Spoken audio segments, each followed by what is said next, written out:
नमस्कार, हमारे YouTube channel astrology में आपका स्वागत है। हर रोज नए राशिफल के साथ आज जानेंगे मिथुन राशिफल। जानेंगे 1 अक्टूबर से 31 अक्टूबर 2024 आपके लिए 2024 का महीना कैसा रहेगा, यानी कि आने वाला महीना कैसा रहने वाला है। आपके करियर के तौर से, स्वास्थ्य के तौर से, पारिवारिक जीवन के तौर से, भाग्य कैसा रहेगा अक्टूबर के महीने में, खास करके कि विद्यार्थियों के लिए अक्टूबर का महीना कैसा रहेगा, कितनी सफलता उनको प्राप्त कराएगा, जानेंगे विस्तार से। और अंत में हम आपको बताएंगे उपाय, इसीलिए अंत तक जुड़े रहें। आइए जानते हैं ग्रह नक्षत्र के परिवर्तन के अनुसार आपके करियर को देखें तो अक्टूबर के महीने में कैसा रहेगा। करियर के तौर से यह महीना उतार चढ़ाव से भरा रहेगा। पूरे महीने दशम भाव में राहु महाराज विराजमान रहेंगे। दशम भाव के स्वामी बृहस्पति महाराज द्वादश भाव में विराजमान है, जिससे कार्य क्षेत्र में आपको व्यस्त भी रहना पड़ेगा और आपकी भागदौड़ बनी रहेगी। एक पल का भी आराम नहीं मिलेगा। सूर्य बुध की दृष्टि भी महीने की शुरुआत में आपके दशम भाव में रहने वाली है, जिससे कार्य क्षेत्र में आपको फूंक फूंक कर कदम रखना पड़ेगा। किसी से भी व्यर्थ उलझने से बचना होगा, नहीं तो चुनौतियां आपके लिए तैयार खड़ी हैं। व्यापार करने वाले जातकों की बात करें तो उनके लिए भी महीना उतार चढ़ाव से भरा रहेगा। शतम भाव के स्वामी बृहस्पति महाराज पूरे महीने द्वादश भाव में बने रहेंगे, जिससे आपको विदेशी माध्यमों से अपने व्यापार में कुछ नए रास्ते देखने को मिलेंगे, जिससे आपको लाभ भी होगा। दूर देश और दूर राज्यों से आपको अच्छा लाभ मिलने की भी उम्मीद बनती नजर आ रही है। यदि आपकी आर्थिक स्थिति को देखा जाए तो महीने की शुरुआत में शुक्र महाराज आपके पंचम भाव में बैठकर एक दशा भाव को पूर्ण शतम दृष्टि से देखेंगे और वक्री शनि महाराज 9 भाव में बैठकर भी एक दशा भाव को देखेंगे। इससे आपकी स्थिति अच्छी बनी रहेगी और आपको धन प्राप्ति के भी योग बनते रहेंगे। लेकिन बृहस्पति महाराज के द्वादश भाव में विराजमान रहने से खर्चे भी लगातार बने रहेंगे।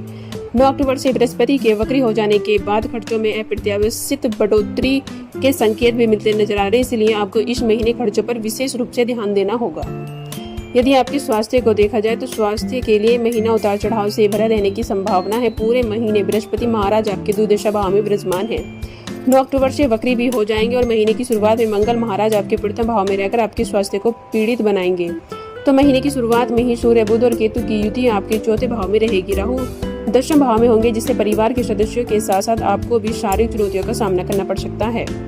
यदि आपके प्रेम वैवाहिक जीवन की बात करें तो महीने की शुरुआत बहुत ही खूबसूरत रहने वाली है। आप पंचम भाव के स्वामी शुक्र महाराज पंचम भाव में विराजमान रहकर आपके प्रेम संबंधों को मजबूती प्राप्त कराएंगे, उनमें रोमांस का तड़का भी लगाएंगे और आपको रोमानियता से भर देंगे और आप दोनों के बीच अंतरंग संबंधों की बढ़ोतरी होगी। आप अपने प्रेम संबंधों को पूरी तरह से स्वीकार करेंगे। यदि विवाहित जातकों की बात करें तो उनके लिए महीने की शुरुआत में ही मंगल प्रथम भाव में बैठकर आपके शतम भाव को पूर्ण शतम दृष्टि से देखकर आप और आपके जीवन साथी के बीच वैचारिक मतभेद को बढ़ा सकते हैं। शतम भाव के स्वामी देवगुरु बृहस्पति महीने की शुरुआत से अंत तक आपके द्वादश भाव में बने रहेंगे। वह स्थिति भी आपके वैवाहिक जीवन के लिए अनुकूल नहीं कही जा सकती। 9 अक्टूबर से बृहस्पति महाराज वक्री अवस्था में आ जाएंगे, इसलिए वैवाहिक जीवन को संभालना और एक दूसरे से प्रेम पूर्वक व्यवहार करना आपके लिए बेहद आवश्यक होगा। यदि पारिवारिक जीवन की बात करें तो पारिवारिक जीवन के लिए समय थोड़ा अनुकूल रहेगा। महीने की शुरुआत में चौथे भाव में सूर्य केतु और बुध विराजमान है।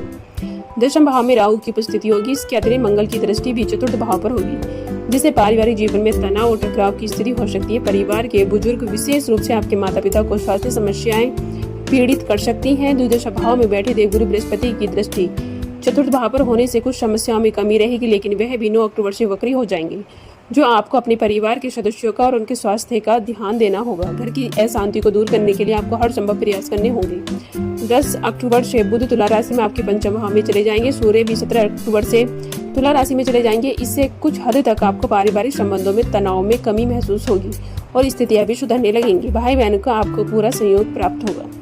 आइए जानते हैं उपाय। आपको श्री विष्णु सहस्त्र नाम स्त्रोत का पाठ करना चाहिए।